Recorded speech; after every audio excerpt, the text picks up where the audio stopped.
என்னை அழைத்தவரும் ஆண்டவருமாக இயேசு கிறிஸ்துவின் நாமத்தினாலே உங்களை அன்போடு வாழ்த்துகிறேன், வரவேற்கிறேன். இன்றைய சில நாட்களாய் நான் ஒரு தகவலை அதிகமாய் இந்த சோசியல் மீடியாக்களில் பகிரப்பட்டு வருகிறத நான் அவதானித்தேன். இந்த வார்த்தையை குறித்து ஆயத்தப்படுத்தும் பொழுது ஆவியானவர் அதை குறித்து எனக்கு உணர்த்தினால் அதை பார்க்கும் பொழுது எனக்கு ஒரு காரியம் உணர்த்தப்பட்டது.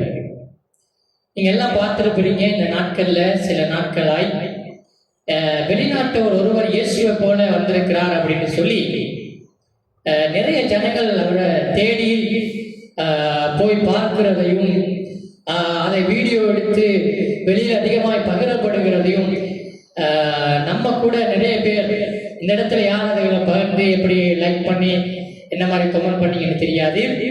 ஆனா நிறைய பேர் லைக் பண்ணி நிறைய பேர் அதை ஷேர் பண்ணி கொண்டிருக்கிறத நான் அவதானித்துக் கொண்டிருக்கேன்.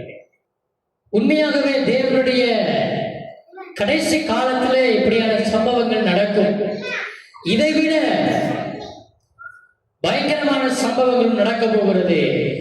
அன்பு தேவ ஜனமே, அன்பு தேவ சபையே, இந்த காலகட்டத்திலே தான் என்னாண்டவராக இயேசு கிறிஸ்து தம்முடைய சீசர்களுக்கு சொல்லிக் கொடுக்கிற பொழுது, ஒருவரும் உங்களை வஞ்சியாதபடிக்கு என்ன செய்யுங்கள், எச்சரிக்கையாய் இருங்கள். ஆமென், ஹல்லேலூயா. ஏன் என்று சொன்னால் 5ஆம் வசனம் சொல்லுகிறது, அநேகர் வந்து என் நாமத்தை தெரிந்து கொண்டு நானே கிறிஸ்து என்று சொல்லி அநேகரை வஞ்சிப்பார்கள்.